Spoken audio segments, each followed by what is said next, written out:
Very special designers and architects.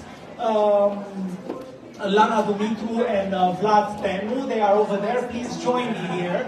We won't do a lot of talking, but I think they deserve this round of applause very, very much. They did a fantastic job. Bravo!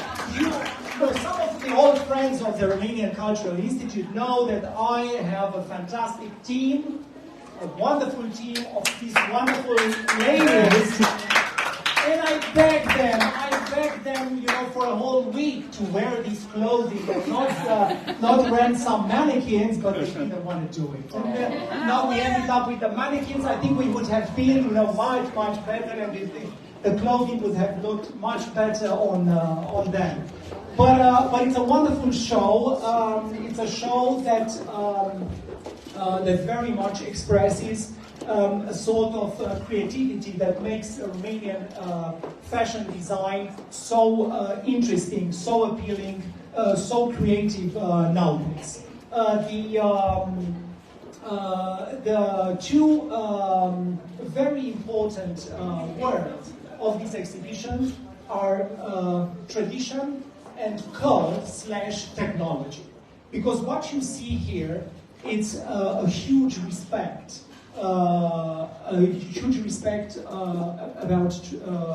tradition, of a sort of Romanian folk costume, Romanian tradition of stitching, the Romanian blouse, all this tradition of coloring, the shapes, and at the same time a fantastic belief in the power of technology to harness this creativity, to reimagine, to prepare it, to deliver it for the 21st century.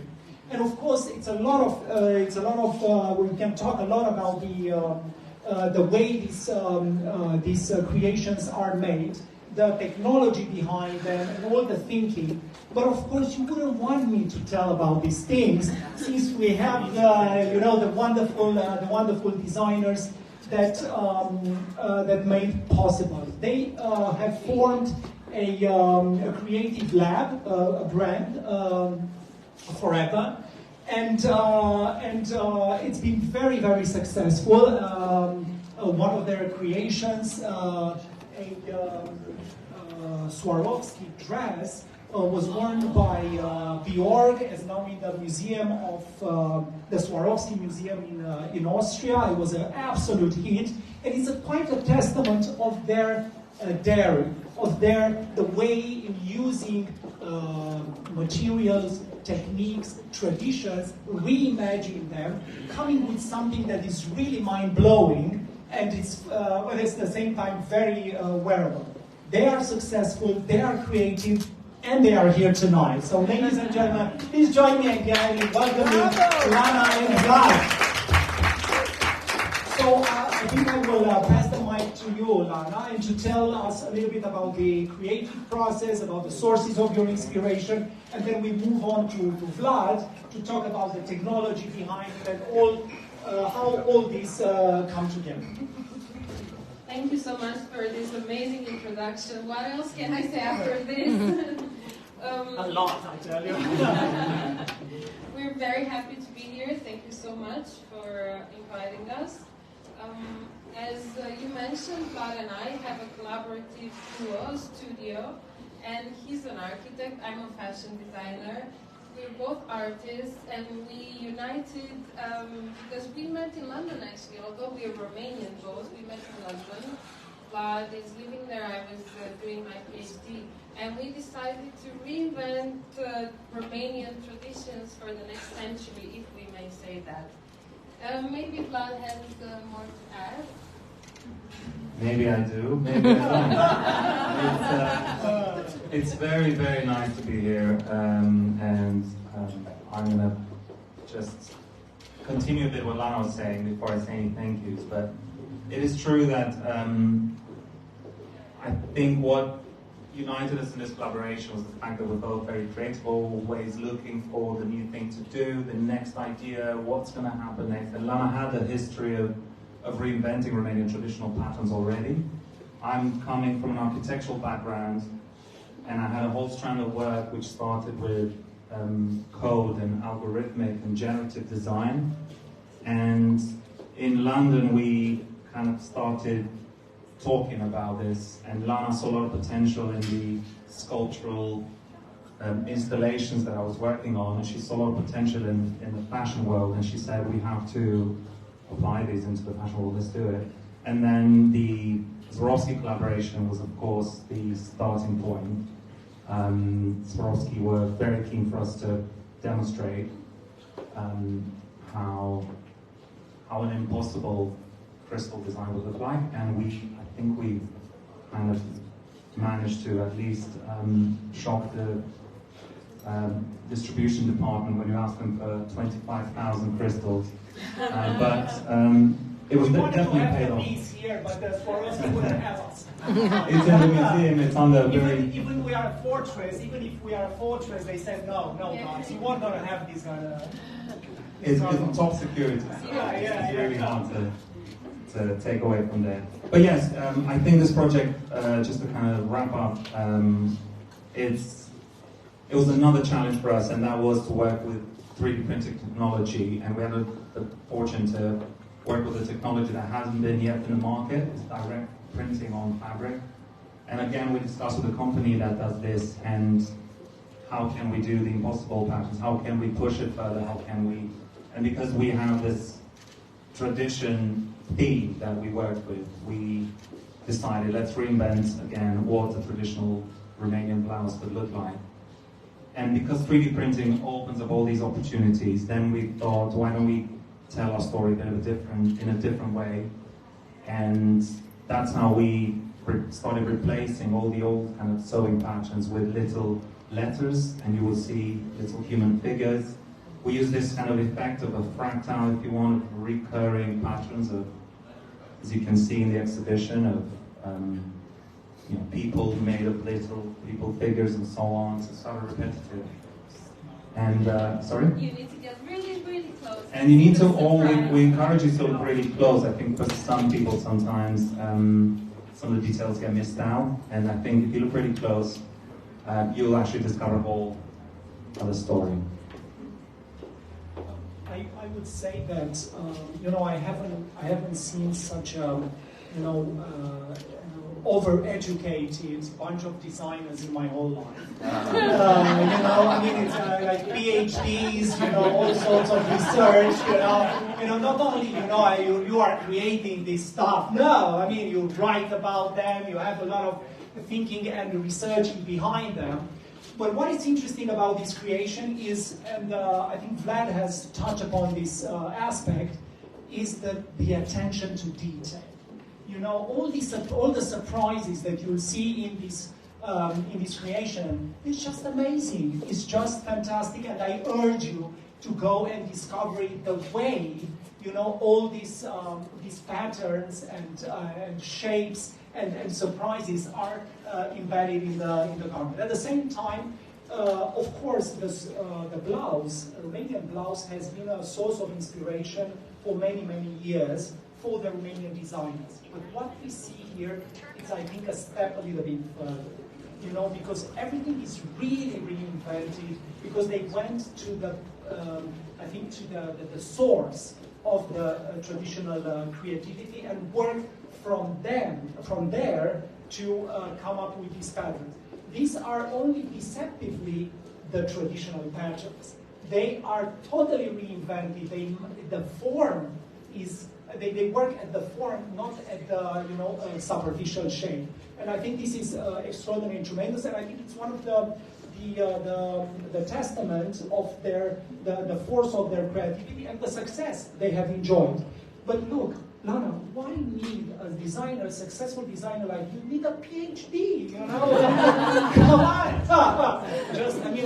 It's been a curiosity. I mean, I had the privilege to work with Lana and Vlad a long time ago in London. So when they weren't that successful, but on their way,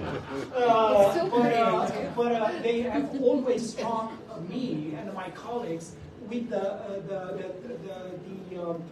really single-mindedness methods, I would say, with which they followed certain very powerful ideas, developed them, and came up in the end with such a result.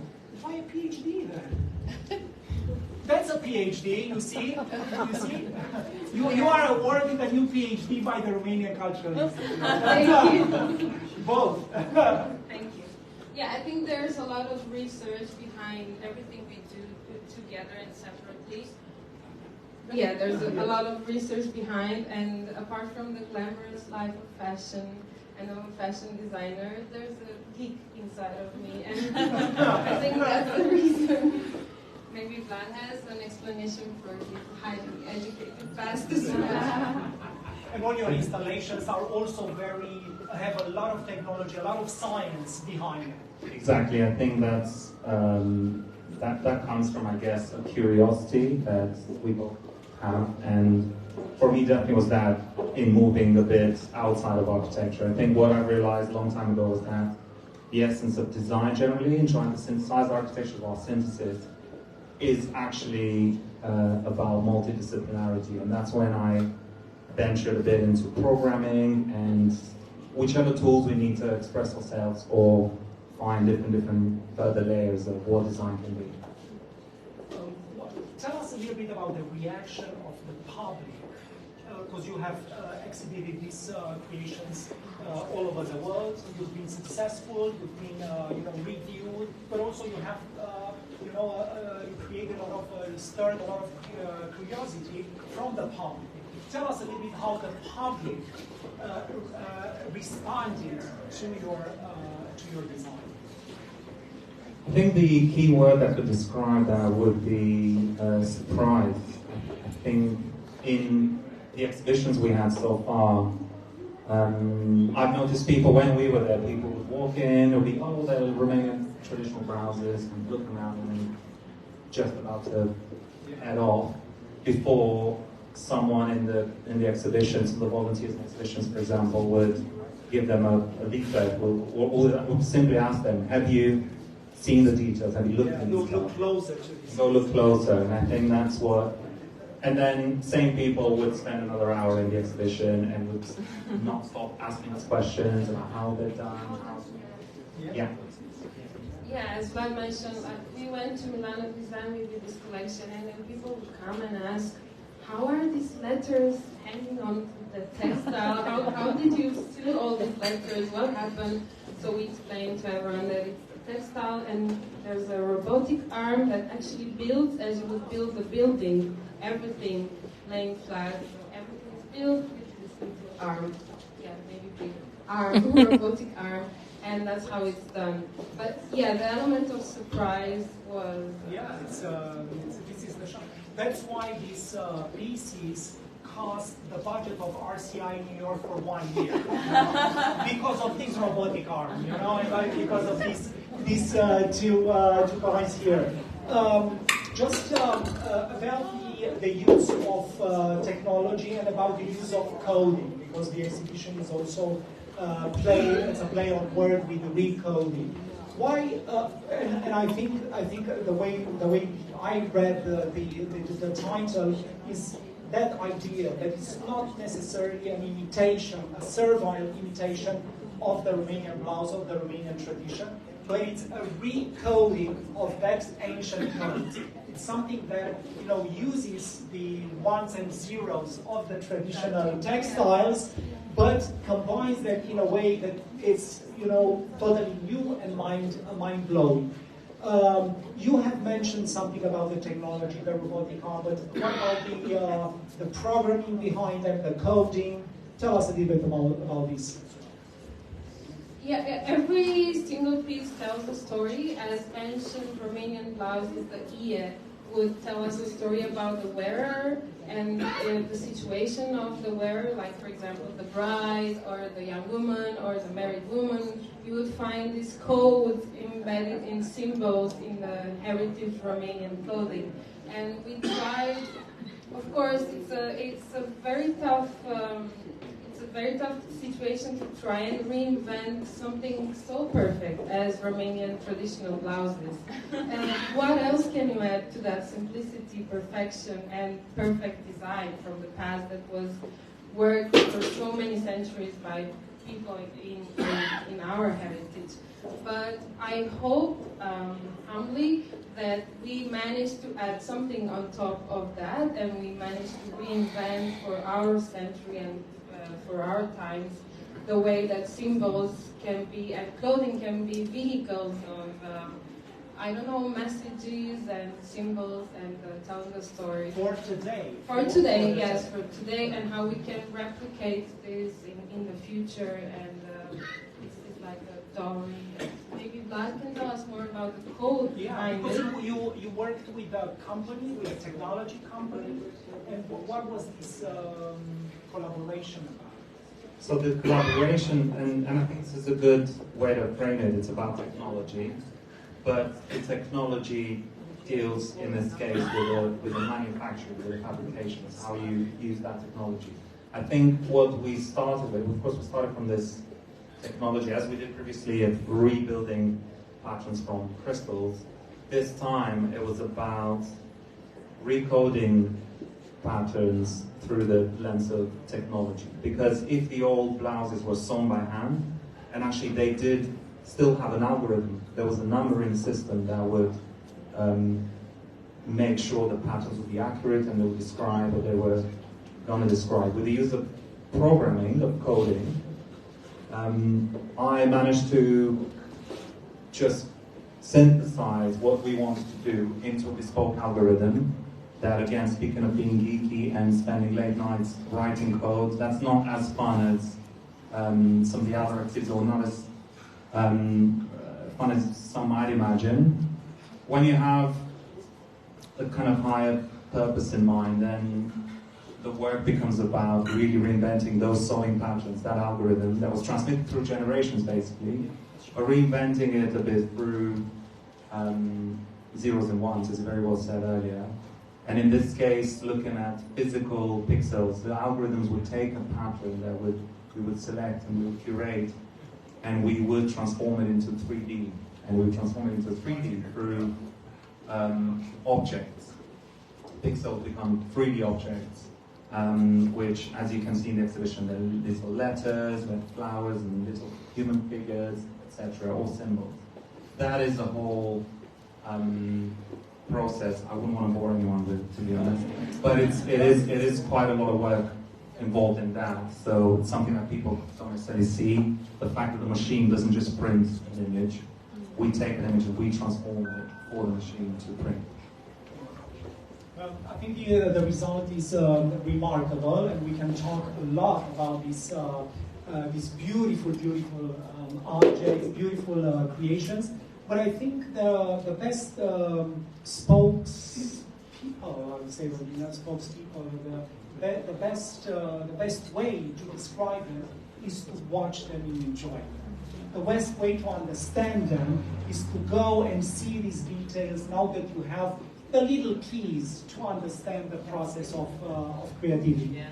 We are very happy to have you here. We congratulate you for all the success and for bringing this exhibition to New York.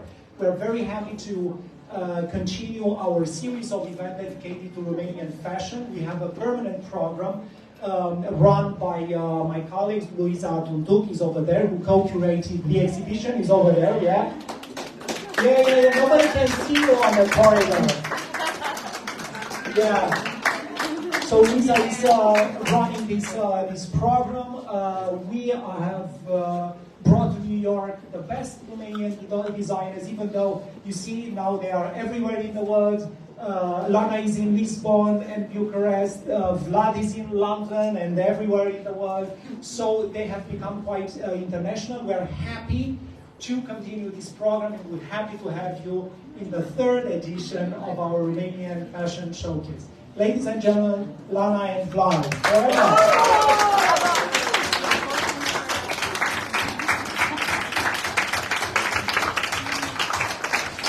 Enjoy the rest of the evening. Don't go away. The night is still young, and the weekend starts best at the Romanian Cultural Institute.